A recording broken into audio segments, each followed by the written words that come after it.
Welcome to master key TV. Praneeth Hanumanthu ఈ పేరు గత 2 రోజులుగా అన్ని మీడియాల్లో బాగా వినిపిస్తూ ఉంది. అసలు ఈ ప్రణీత్ హనుమంతు ఎవరు, ఎందుకు ఇంత వైరల్గా అయింది అనే విషయాన్ని దాసరి విజ్ఞాన్ గారితో మాట్లాడి తెలుసుకుందాం. విజ్ఞాన్ గారు నమస్తే. నమస్తే విజ్ఞాన్ గారు, ఏంటి ఇది సోషల్ మీడియా సంబంధించి వార్తల్లో ఈ ప్రణీత్ హనుమంతు అనే వ్యక్తి చేసిన కామెంట్స్ మీద అందరూ చాలామంది విపరీతంగా దాన్ని విమర్శిస్తూ ఉన్నారు. అసలు ఏం జరిగింది అసలు? బేసికల్లీ సోషల్ మీడియా ప్లాట్ఫామ్లో ఈ అబ్బాయిలు ప్రణీత్ హనుమంతు మనకి ఎక్కువ మందికి తెలియకపోవచ్చు, కానీ వీళ్ళ బ్రదర్ కొంచెం ఫేమస్ ఇతని కంటే. జూడ్ అని అజయ్ హనుమంతు ఆ పిల్లోడి పేరు. వీడియోలు చేసి చిన్న నీ దగ్గరకు వస్తున్నా, నీకేం కావాలో చెప్పు, ల్యాప్టాప్ కావాలా, ఫోన్ కావాలా, డబ్బులు కావాలా అట్లా పంచుతూ ఉంటాడు. ఫ్యాషన్ వేసుకుంటాడు, మంచి డ్రెస్సులు వేసుకొని, షూస్ వేసుకొని, కళ్ళజోడు పెట్టుకొని, మన ఇతనిలాగా ఇది ఎవరు డబ్బులు ఇస్తూ ఉంటాడు అందరికి, మంచి హర్ష సాయి లాగా చేస్తాడు. అట్ ద సేమ్ టైం మంచి ఫ్యాషన్ ఇన్ఫ్లుయెన్సర్. ఓకే, తక్కువ ఖర్చుతో ఏమేమి పెట్టుకోవాలి, రింగులు ఏం వేసుకుంటావు, నెక్స్ట్ డ్రెస్ ఏం వేసుకుంటావు, మెడలో ఏం వేసుకుంటావు, అవన్నీ చూపిస్తాడు పిల్లలకి. ఓకే, కాలేజ్ పిల్లల్లో మంచి క్రేజ్ కూడా ఉంది. ఆ టైపు మనిషి, పర్వాలేదు, అంతవరకు బాగానే ఉంది. వాళ్ళ బ్రదర్ ఇతను ప్రణీత్ హనుమంతు. ఓకే, వీళ్ళ daddy senior IPS officer. Okay, well educated family, బాగా చదువుకున్నారు. అంటే చదివిస్తే ఉన్నమతి పోయిందనే సామెతకి కరెక్ట్ సూటబుల్ పర్సన్స్ అనమాట. వీళ్ళు ఏం చేసేవాళ్ళంటే ఫ్యాషన్ ఇట్లా వ్లాగర్స్, వాళ్ళ ఫ్యామిలీకి మరి ఏదో అలవాటు పడద్ది. ఇతనికి కూడా సినిమా ఇండస్ట్రీ అంటే పిచ్చి, ఇష్టం. చాలా మంది. ఏ స్టేట్ సంబంధించిన వ్యక్తి ఈయన ప్రణీత్ హనుమంత్ ప్రెసెంట్ ఎక్కడున్నాడో నాకు తెలుగు వాళ్ళే, ఇద్దరు తెలుగు వాళ్ళు. ఓకే, సో మన దీన్ని ఏమంటారు,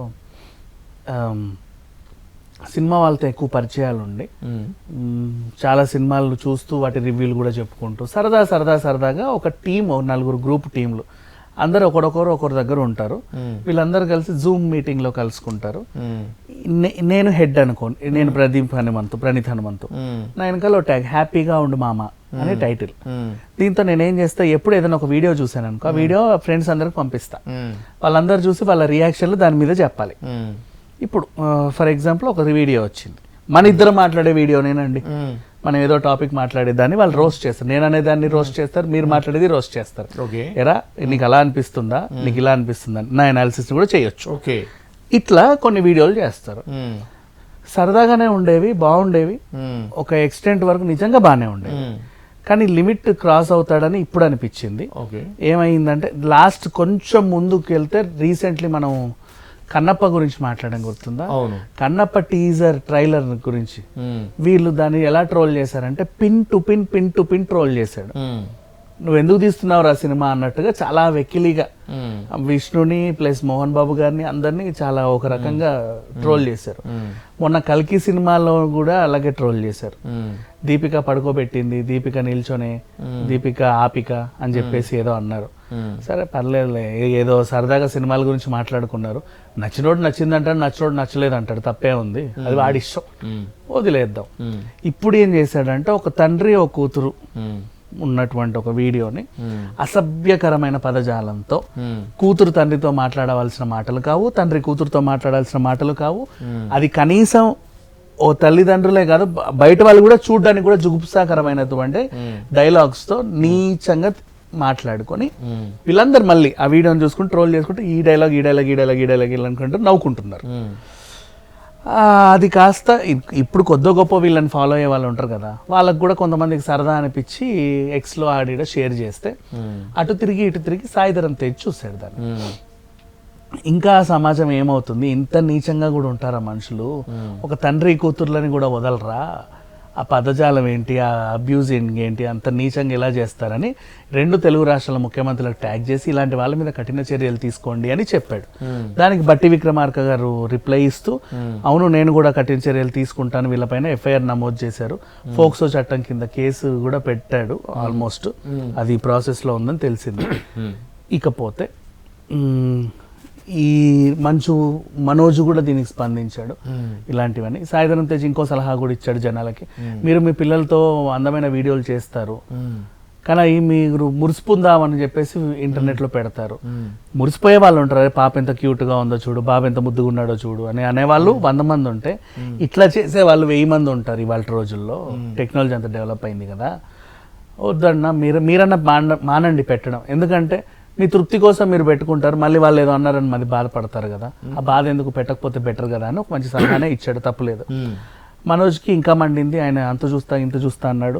ఇతను ఏంటంటే సినిమా పిచ్చి అన్నాను కదా, హరోం హరా అనే ఒక సినిమాలో నటించాడు రీసెంట్లీ, సుధీర్ బాబు సినిమాది. సుధీర్ బాబు కూడా స్పందిస్తూ ఇలాంటి వాడు నా సినిమాలో నటించని చెప్పుకోవడం నాకే సిగ్గుగా ఉంది, మా చిత్ర తరఫున మేము క్షమాపణలు కోరుకుంటున్నాం, మన్నించండి అని అన్నాడు. అంతే కాదు, ఇప్పుడు ఏం చేయలేరుగా, ఇప్పుడు వాడిని తీసి ఆ సినిమా ఏం చేయలేరుగా, పాపం కోట్లు ఖర్చు పెట్టుకున్నారు. మా తరఫున కూడా ఒక క్షమాపణ, ఇంత నీచుడు మా దాంట్లో పనిచేసాడని మాకు తెలియదు అని వాళ్ళు ఒక క్షమాపణ కోరుకున్నారు. అది వరకు బాగానే ఉంది.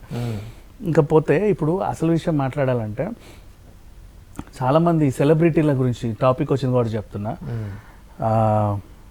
మన సురేఖ వాణి వాళ్ళ అమ్మాయితో మంచి డ్యాన్సులు వీడియోలు పెట్టుకుంటుంది. పాపం వాళ్ళిద్దరికి ఎవరు లేరు, తల్లికి కూతురు, కూతురుకు తల్లి. అసలు వాళ్ళకి అమ్మాయినా నాన్నైనా వాళ్ళిద్దరికి వాళ్ళే, ఇంకెవ్వరు లేరు ప్రపంచం. సరదా వీడియోలు పెట్టుకుంటే దానికి కామెంట్లు, ఆంటీ తయారు చేసావా నీ కూతుర్ని, భలే ఉంది, నువ్వు వస్తావా దాన్ని పంపిస్తావని మెసేజ్లు. నెక్స్ట్ మళ్ళీ ఐశ్వర్యరాయ్ కూతుర్ని, ఐశ్వర్యరాయ్ అంత అందంగా ఉంటుంది, ఇంకో ఐశ్వర్యరాయ్ పుట్టది ఈ భూలోకంలోనే అతిలోక సుందరి, నువ్వేంటి ఇట్లా పుట్టావు దానికి అని కామెంట్లు. పాప మా పిల్ల ఏం చేస్తుంది, అండ్ కేసు పెట్టించారులే, వాళ్ళు కూడా కేసు పెట్టారు. నెక్స్ట్ మళ్ళీ ఇంకెవరు, మంచులక్ష్మి వాళ్ళ పాపని, ఆ పాపతో మంచి మంచి వీడియోలు, ఆ పిల్ల పాటలు కూడా బాగా పాడుతుంది, అవన్నీ చేసి మురిసిపోతా ఉంటే ఆమెని కూడా ఇంకో రకంగా ట్రోల్ చేయడం చండాలంగా.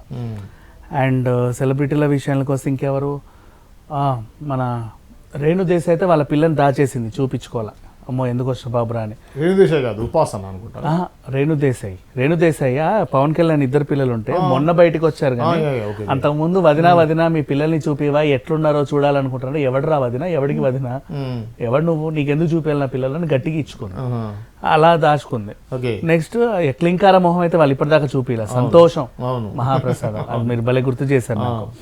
రోజా కూతుర్ని కూడా ఒకసారి పాప మీద అంటే రోజా ఏడ్చింది, ఒరే నన్ననండ్రా ఏమన్నా అంటే అంటున్నారు కదా, నా కూతురు ఏం చేసింది, దాన్ని ఎందుకు అలా ట్రోల్ చేస్తాను. రోజు పాపం ఏడ్చింది, రోజా లైవ్ లోనే ఏడ్చింది.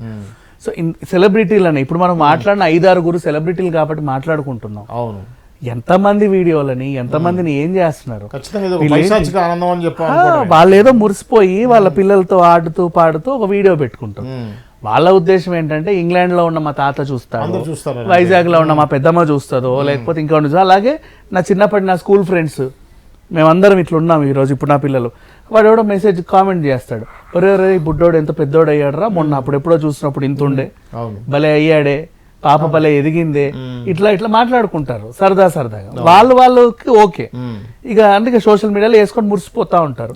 చిన్న పిల్లలకి జన్మాష్టమి కృష్ణాష్టమి వచ్చినప్పుడు కృష్ణుడు వేషం వేసి ముచ్చట తీర్చుకుంటారు, ఆ ఫోటోలు వైరల్ చేసుకుంటారు, అది వాళ్ళ సరదా అంతే. ఇంకా పిల్లలు ముద్దుగా ఏమైనా మాట్లాడుతూ ఉన్నా, మొహానికి ఏమైనా పూసుకున్నా, ఏదన్నా చిలిపి పనులు చేసినా వీడియోలు తీసి పెడతా ఉంటారు. అంతవరకు బాగుంది. ఒక తండ్రి కూతురు చక్కగా మాట్లాడుకునే వీడియోని చాలా నీచంగా అట్లా ట్రోల్ చేసేసరికి ఇక జనాలకు నచ్చల, ఇక వీళ్ళ మీద అసహ్యం కలిగింది. ఇప్పుడు అతనే ఆ ప్రణీత్ హనుమంతు అని ఆయన తను మళ్ళీ క్షమించండి, నేను ఏదో ఎంటర్టైన్ చేద్దాం అనుకున్నాను కానీ బార్డర్స్ క్రాస్ అయ్యానన్న విషయం నాకు అర్థమైందని తను కూడా చెప్పుకున్నాడు. అది కూడా కన్విన్స్ అవ్వాల, అంటే వాడు చెప్పింది కూడా సారీ చెప్పినట్టు లేదు, ఏదో తుతు మంత్రంగా ఉంది, అంత హార్ట్ఫుల్గా కూడా లేదు. సో ఇది సంగతి. ఓవరాల్గా ఇప్పుడు ఇండస్ట్రీ నుంచి ఒక 4 స్పందించారు కాబట్టి ఇది ఇంకా బాగా వైరల్ అవుతుంది. అండ్ దీన్ని ఇండస్ట్రీ వాళ్ళు స్పందించడం నాకు నచ్చల. రీజన్ ఏంటంటే, ఇప్పుడు సాయిధరం తేజ్, మంచు మనోజ్, సుధీర్ బాబు లాంటి వాళ్ళు స్పందించిన పాపానికి ఈ వీడియో అందరు చూడడం మొదలు పెట్టారు. అంటే ఈ నీచమైన వీడియో అంతకుముందు హ్యాపీగా ఉండు మామ గ్రూప్ వరకే పరిమితమైన వీడియో 10 మంది స్పందించి ముఖ్యమంత్రులను కూడా ట్యాగ్ చేసేసరికి దేశమంతా చూస్తుంది ఇప్పుడు ఏంటిది అని. ఇప్పుడు వార్త చదివినట్టు కూడా ఏంటి ఆ వీడియో అని కొడుతుంటారు. అంటే ఇప్పుడు దీన్ని ఏ విధంగా చూడాలి, ఏంటంటే మెయిన్గా ఏఐ టెక్నాలజీ వచ్చిన తర్వాత చనిపోయిన ఎన్టీ రామారావుని హీరోగా పెట్టి, చనిపోయిన శ్రీదేవిని హీరోగా పెట్టి సినిమా తీయచ్చు కదా, అది గొప్ప విషయం మనం మాట్లాడుకుంటున్నాం. కానీ ఇంతకు ముందు కూడా మనం ఒకసారి ఏఐ గురించి మాట్లాడాం, మీకు గుర్తుందో లేదో. మీకు ఏంటిది మీరు నాకు ఫోన్ చేసి ఆ ఫైల్ ఇవ్వమంటే నేను ఇచ్చేస్తా. అవును అవును మీరే చెప్పారు కదా అని. ఇలాంటి దారుణంగా జరిగే పరిస్థితి మీరు వచ్చిన తర్వాత నన్ను అడుగుతారు ఫైల్ ఏదంటే మీరే కదా సార్ చెప్తే ఆ అబ్బాయికి అయ్యో ఇచ్చేసావా అయిపోయింది. సో అదే సో అలాంటి పరిస్థితులు మనం దీన్ని టెక్నాలజీ ముందుకు పోతుందని ఏ విధంగా చూడాలి? టెక్నాలజీని ఆపలేం కదా. టెక్నాలజీని ఆపలేము, కానీ ఇక్కడ నుంచి కోర్టులలో కూడా మెటీరియల్ ఎవిడెన్స్ కింద వీడియోలని తీసుకోకండి. నిజం చెప్తున్నా. మీరు అంటారు అటు దొంగతనం చేయంగా చూసాడు మా దగ్గర సీసీటీవీ ఉందని, కానీ అది కూడా క్రియేట్ చేస్తున్నారు. అవును ఇప్పుడు ఈ ఫ్యాన్ ఎత్తుకెళ్ళేది నేను, నా దగ్గర మీ మొహం పెట్టుంటది. అదేంటి వాలి శ్రీనివాస్ ఎత్తుకెళ్ళాడు ఫ్యాన్ అంట, అది ఉంటుంది వీడియో ఎవిడెన్స్. అవును వద్దు, వీడియో ఎవిడెన్స్లు ఏఐ టెక్నాలజీ ఎవిడెన్స్లు కోర్టులో కూడా సబ్మిట్ చేయకుండా వాళ్ళు తీసుకోకుండా ఉంటే బెటర్. ఓకే అంటే ఈ మామూలు ఎవిడెన్స్లు అన్ని తీసుకోవచ్చు. ఇప్పుడు కత్త వేలు ముద్రలు ఉన్నాయా తుపాక అయ్యోకే, అవును టెక్నాలజీ డెవలప్ అయింది కదా. వాళ్ళిద్దరి మధ్యలో వాట్సాప్ చాట్ చూడండి మీకే అర్థం అవుతుందని లాయర్ పెడతాడు అక్కడ, ఆ జడ్జి చూస్తాడు. చూడకూడదు ఇక మీదట, వద్దు అది నిజంగా నువ్వు మన ఇద్దరు వాట్సాప్ చాట్ కాదు, ఎవడో క్రియేట్ చేస్తాడు. ఈ టెక్నాలజీ డెవలప్ అయిన తర్వాత అంటే బేసికల్ ఇప్పుడు మనం మంచి ఇట్లాంటి వాళ్ళు వీడియోలు చేస్తున్నారంటే ఇక వాళ్ళు మనం ఆపలేంలే, మన కర్మ అది. కాకపోతే ఇక దాన్ని ఏం చేయలేం, వాళ్ళనే ఎడ్యుకేట్ చేయడానికి ట్రై చేయాలి, లేకపోతే వాళ్ళ వీడియోలు అవతల వాళ్ళు చూడకుండా ఆపగలగాలి. నెక్స్ట్ ఇట్లాంటివి అంటావా, చాలా మంది జాగ్రత్తగా మీ నాన్న ఫోన్ చేశాడనో మీ అమ్మకి ఫోన్ చేసిందనో ఇట్లా మాట్లాడితే అసలు నమ్మొద్దు. వాయిస్లు కూడా ఇమిటేట్ చేస్తున్నారు, ఫోటోలను మార్ఫింగ్ చేస్తున్నారు. జాగ్రత్తగా ఉండాలి. ఫోన్ ద్వారా మనం ఉపయోగిస్తున్నామా మాట్లాడుకున్నామా చాలు. ఇంకా డెవలప్ అయిన టెక్నాలజీని అనుభవం మనం తీసుకుని మొన్న రష్మిక మడన్న వీడియోని ఎలా చేసి అసలు రష్మిక మడన్నే రష్మికే అంతే, ఇంకా అసలు భలే పెట్టాడు ఫేస్ విత్ ఎక్స్ప్రెషన్స్ తిరుగుతున్నాయి. ఇంత ముందంటే మొహం అతికిచ్చిన మొహం తెలిసేది ఇట్లుండేవి, ఇప్పుడు అట్లా లేదండి అన్ని. అసలు ఆమె అంటే ఇంకా అసలు మనం కాదంటే నమ్మరు. డీప్ ఫేక్ అయితే చాలా టెక్నాలజీ దారుణంగా డీప్ ఫేక్ తో ఫోన్ వీడియోలు మొహాలు పెట్టేసి దారుణం కదా, అట్లా ఉంది పరిస్థితి. సో కొంచెం ఈ టెక్నాలజీ డెవలప్ అయిన సంతోషపడాలో బాధపడాలో అర్థం కావట్లేదు. అవును ఇది అండి ఏదైతే రీసెంట్గా జరిగినటువంటి ఇన్సిడెంట్ ఏదైతే ఉందో సోషల్ మీడియాకి సంబంధించి ఇప్పుడు అన్ని మీడియా సంస్థలు కానీ సోషల్ మీడియాలో కానీ బాగా వినిపిస్తున్నది ఏంటంటే ఇటువంటి ఫేక్ వీడియోస్ వల్ల జరిగేటువంటి అనర్థాలు ఏంటి అనే దాని మీద అందరూ చాలా సీరియస్గా ఆలోచిస్తున్నారు. ఇలాంటి మరో అంశంతో మళ్ళీ కలుద్దాం. అంతవరకు చూస్తూనే ఉండండి మాస్టర్ కీ టీవీ.